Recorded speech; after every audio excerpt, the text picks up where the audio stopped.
దేవాదాయ శాఖ మంత్రి ఆనం రామనారాయణ రెడ్డి గారు నిన్న పత్రికల వారితో మాట్లాడుతూ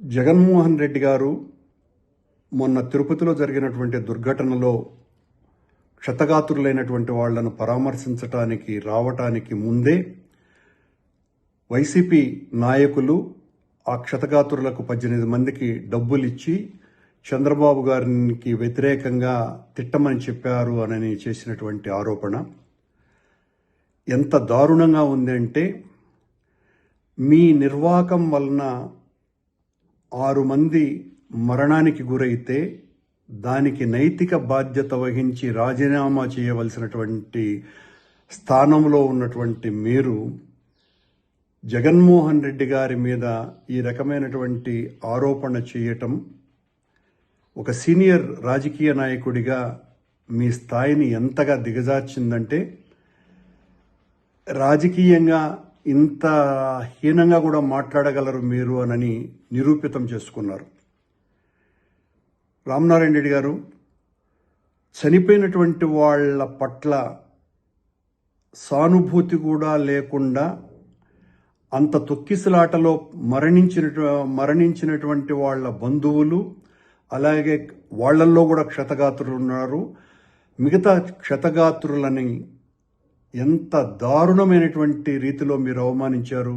వాళ్ల మీద ఆరోపణ వేసి వాళ్ల మీద సానుభూతి చూపాల్సింది పోయి, వాళ్లకు మీరు పరామర్శించి ఆర్థిక సహాయం చేయాల్సింది పోయి, మేము డబ్బులు ఇచ్చి మిమ్మల్ని తిట్టించడానికి వాడుకున్నారు అని ఆరోపిస్తున్నారంటే, అంటే ఆ సంఘటన మీరు రాజకీయం చేస్తున్నారా, మేము రాజకీయం చేస్తున్నామా అన్నది దీన్ని బట్టి చాలా తేటతెల్లమైపోయింది.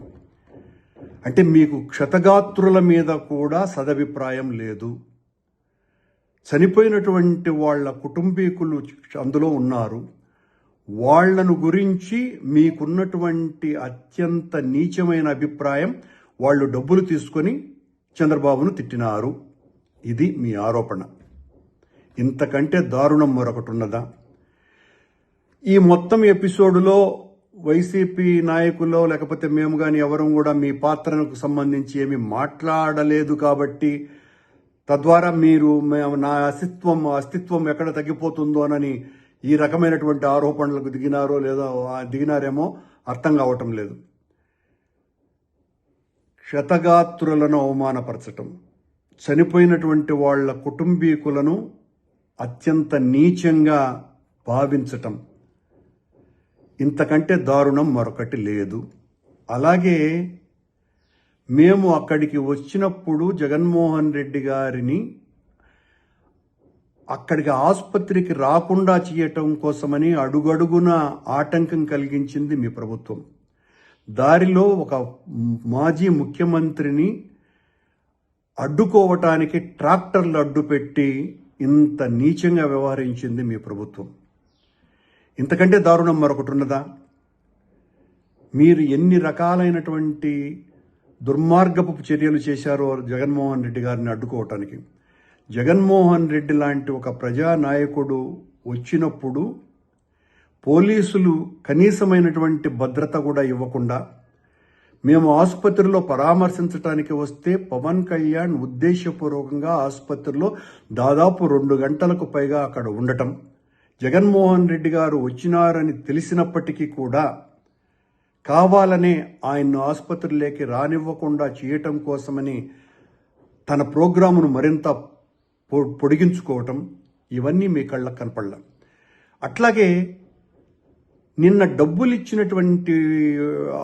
మేము ఈ డబ్బులు ఇచ్చినామని వైసీపీ వాళ్ళ మీద మీరు ఏదైతే ఆరోపణలు చేస్తున్నారో అవన్నీ సీసీ కెమెరాలలో రికార్డ్ అయినాయి అని చెప్తున్నారు. రామనారాయణ గారికి ఛాలెంజ్ చేస్తున్నాం. అది నిజమైతే, మీరు నిజంగా దేవుడి మీద భక్తి కలిగినటువంటి వాళ్ళైతే ఆ సీసీ కెమెరాల ఫుటేజ్ని బయట పెట్టాలి. మేము డబ్బులు ఇచ్చినట్టుగా మీరు నిరూపించాలి. నిరూపించలేకపోతే, ఎందుకంటే సీసీ ఫుటేజ్లు మీ అధీనంలోనే ఉంటాయి. నిరూపించలేకపోతే వెంటనే మీ పదవికి రాజీనామా చేయాలి. మమ్మల్ని అసలు జగన్మోహన్ రెడ్డి గారు వచ్చేంత వరకు మమ్మల్ని ఆసుపత్రి ముఖం వైపు కూడా రానివ్వలేదు మీ పోలీసు, మీ అధికార గణం. మేము డబ్బులు ఇచ్చి మీ చంద్రబాబు నాయుడిని తిట్టించినామని చెప్తున్నారు మీరు. అంటే చంద్రబాబు నాయుడు గారి పాలన మీద క్షతగాత్రులకు ఉన్నటువంటి అభిప్రాయం ఏందో చాలా స్పష్టంగా అర్థమైపోయింది. మీ ప్రభుత్వం మీద, మీ నాయకుడి మీద ఏ రకమైనటువంటి అభిప్రాయాలు ఉన్నాయనని. దయచేసి వెంటనే మీరు సీసీ ఫుటేజీలని బయట పెట్టాలా, లేదా మీ పదవికి రాజీనామా చేయాలా. ఇంత నీచంగా వ్యవహరించినాను నేను, నా తప్పిదం ఇదేనని మీరు మీ పదవికి రాజీనామా చేయాలి. మీ చర్య ఎలా ఉన్నది అంటే, మీ పార్టీలో మీ పదవి దేవాదాయ శాఖ మంత్రి అయినప్పటికీ కూడా మిమ్మల్ని పట్టించుకునే వాళ్ళు ఎవరు లేరు కనుక, అదేదో సామెత ఉంది, తోలుగుడ్డు పెట్టే కోడికి ఎంత విలువ ఉందో నిజమైన గుడ్డు కాకుండా తోలుగుడ్డు పెట్టేటువంటి కోడికి, ఆ రకమైనటువంటి కోడిగా మీరు తెలుగుదేశం ప్రభుత్వంలో మంత్రిగా ఉన్నారు. తోలు గుడ్లు పెట్టేటువంటి కోడిగా మీరు ఆ సీసీ ఫుటేజ్ని వెంటనే ఈరోజే బయట పెట్టాలి. మేము డబ్బులు ఇచ్చినట్టు నిరూపించాలి, లేదా పదవికి రాజీనామా చేయాలి.